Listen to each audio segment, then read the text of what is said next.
for calling the Ontario Pharmacists Association. If you know your party's extension, please enter it now or select from one of the following options.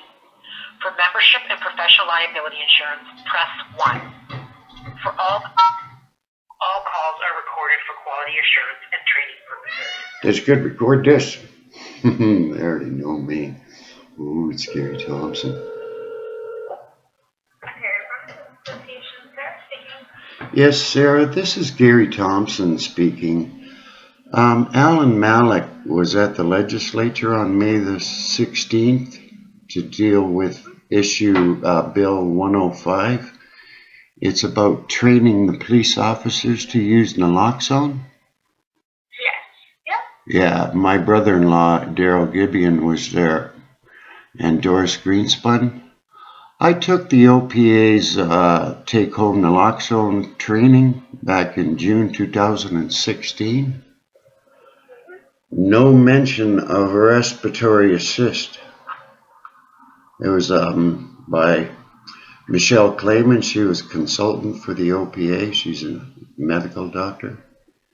And then in August, they changed the PowerPoint for the training for the OPA. And it's still wrong. And they've been handing out that information to every pharmacist, and every pharmacist knows it's wrong.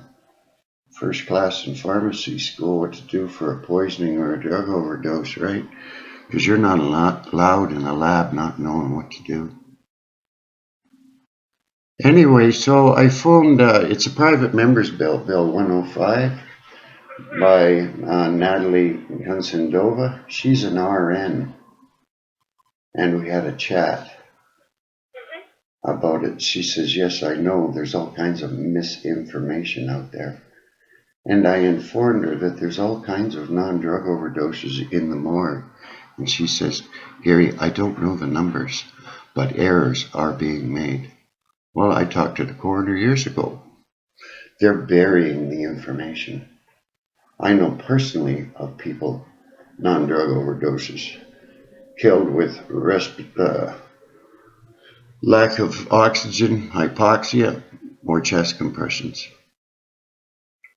And did you know that the federal government has just removed rescue breathing from their protocols for opiate overdose?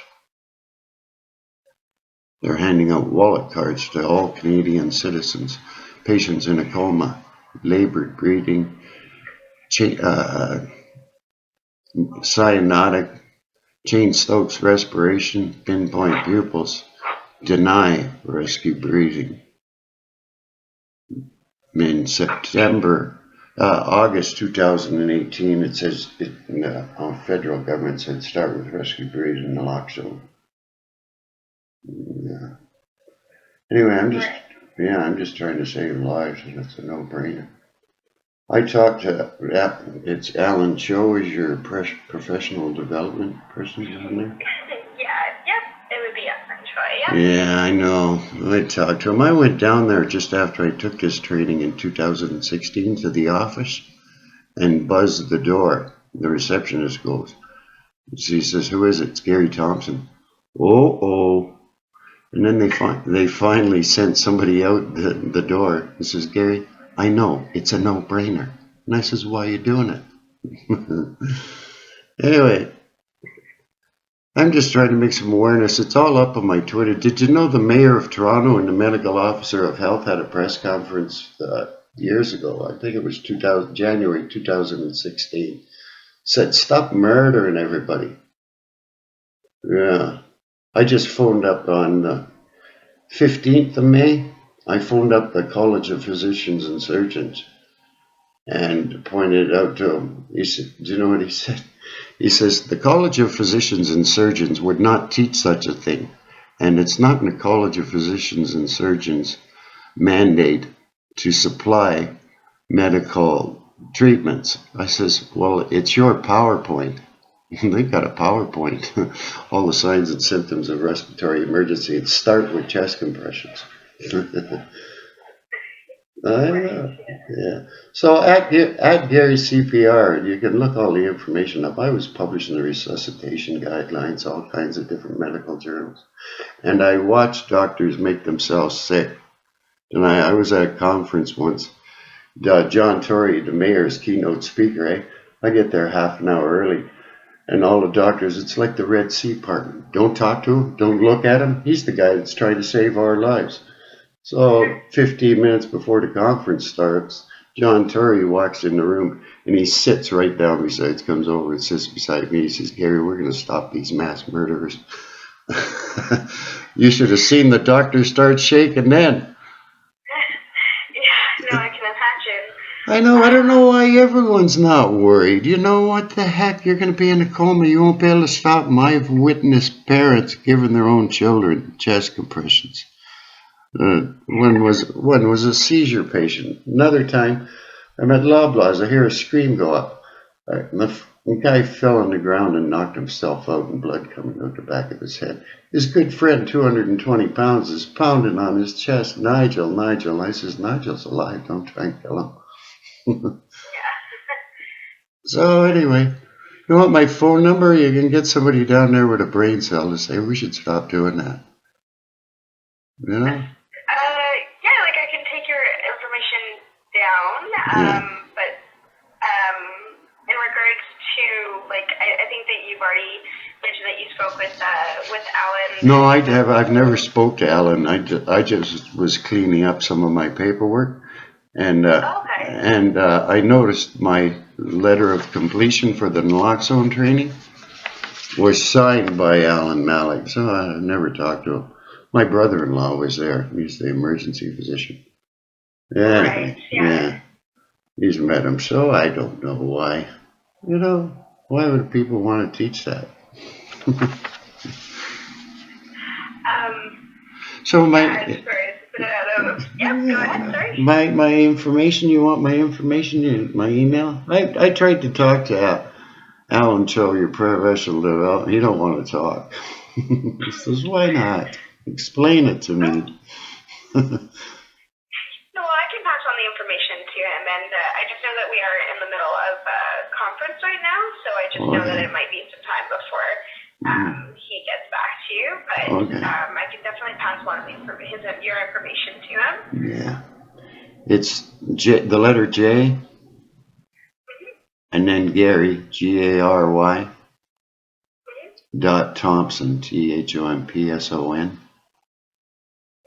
at mail, MAIL, .UToronto.ca. And my phone number? Yep. 647-864-6609. And you can look it all up on my Twitter at Gary CPR. That Bill 105, it's to teach the police officers, mandate them to take naloxone training. Well, the crazy thing is, the chiefs of police already have a protocol that they've been publishing for years. And it's all the signs and symptoms of a respiratory emergency. Then start with CPR and then give them naloxone. Oh, man. I phoned up the chiefs. I said, what are you doing? Because every police officer has first aid and knows about respiratory assist, right?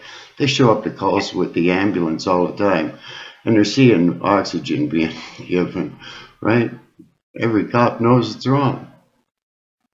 Because they're very rare out of hospital cardiac arrest, right?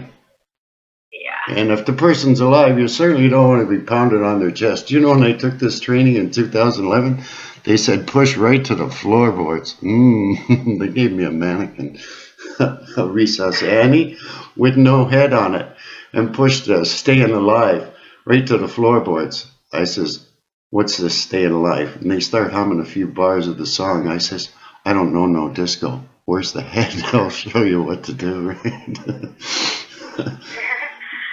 Yeah. Sounds like an interesting, Yeah, I know.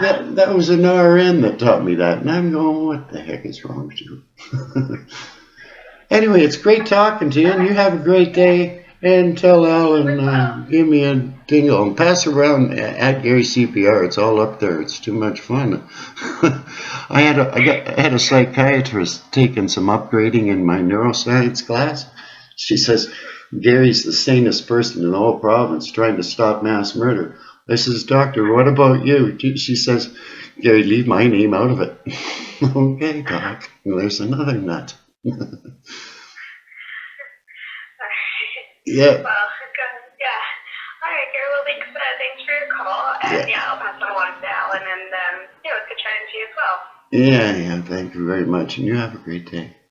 You too. Keep breathing because it's very, very important, right? Yeah. Once every 5 seconds at least. Sounds like you're breathing about 24 times a minute. All excited a little bit. Seems a little bit, yeah. Have a great day, eh? You too. Bye-bye. Bye. Ah, too stupid for dirt.